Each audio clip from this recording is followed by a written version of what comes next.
Hello Kipsters, we are on lucky number video number 7. I'm in a great mood because I know you guys are going to do amazing on your interim assessment. I'm so excited to see which Kipsters are getting as close to 25 questions correct as possible.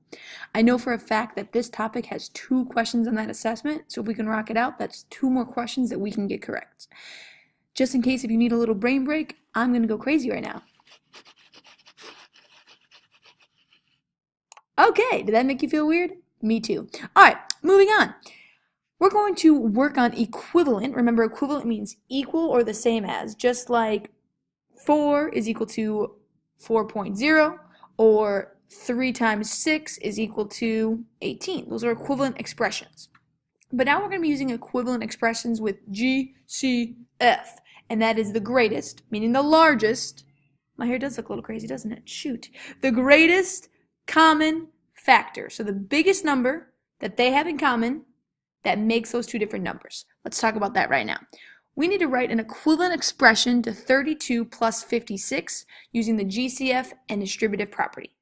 So the first thing I want to do is I want to list all of my factor pairs of each number. Remember, this is something we're struggling with. Factors are the numbers that are smaller than a target number that multiply to make it. So 32 would be like 16, 8, 4. Those are all numbers that are smaller. Multiples could go on forever. 32, 64, 96. Just gonna keep going and going and going. I can count by 32s forever and ever. Okay?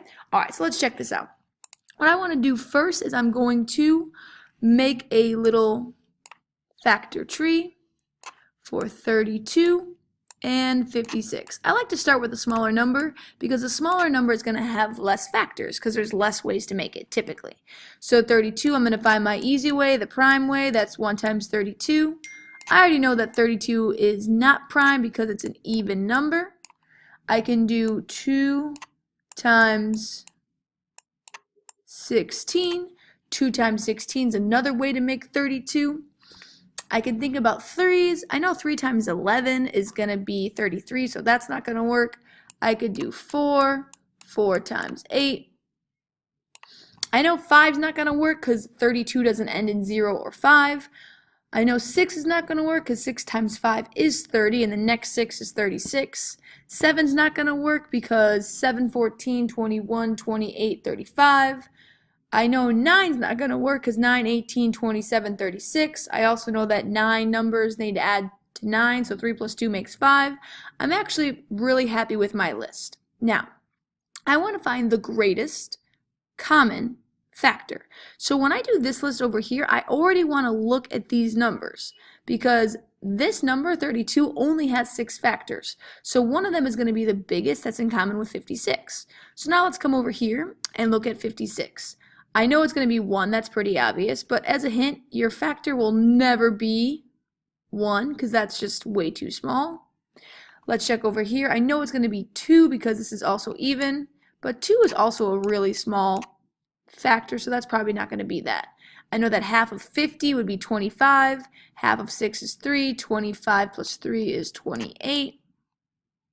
I'm not even going to worry about 3 because 3 is not a factor. I can do 4. That's going to be 4 times 14. But I want to look at these numbers because I'm trying to get the biggest, the greatest common factor. I know it's not going to be 32 because 32 times 2 is 64 and 56 is too small. 16 I know is not going to work because 16, 32, 48. Let's check 8 if I roll my 8s. 8, 16, 24, 32, 40, 48, 56. This is one of my favorite facts.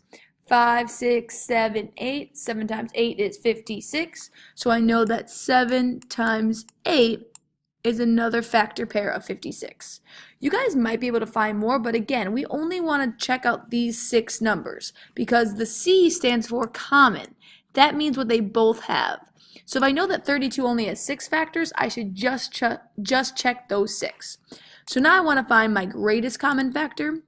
My greatest common factor, I see that 2 are both in common. I see that 4 is in common. But remember, I want the biggest number that they have in common, and that's going to be 8. So 8 is my greatest common factor of the numbers 32 and 56. If you want, you can do it with our little array to help us out. If this method helps you, you can use this. You don't have to. I know to make 32, it's 8 times 4. And I know to make 56, it's 8 times 7. What you have to have on your interim assessment, what you have to show that you know distributive property, is you have to write it like this. So now is the most important part of this video. I'm going to factor out that 8 because 8 is my greatest common factor. And that is the same thing as 4 plus 7. This right here is going to get you a 100% on this question on your interim assessment. 8 times 4 is 32. 8 times 7 is 56. Let's do our step 5. We see that our GCF right here is outside our parentheses because that's what we can multiply each of those by. And last but not least, I want to check my work. When I do that, 8 times 4 is 32. 8 times 7 is 56. If I do 32 plus 56, I'm going to get 88. If I do 4 plus 7, that's going to be 11. 11 times 8 is also 88. So I can see that I got the exact same answer. I know I got it correct. Just to review, Kipsters, again, I'm going to highlight the most important part of this entire section, the most important part of this entire section. If you're really good at mental math, you can do your factors. If you're really good at doing the arrays, this right here is the most important part. That's what you have to prove that you can take out a greatest common factor and use a distributive property.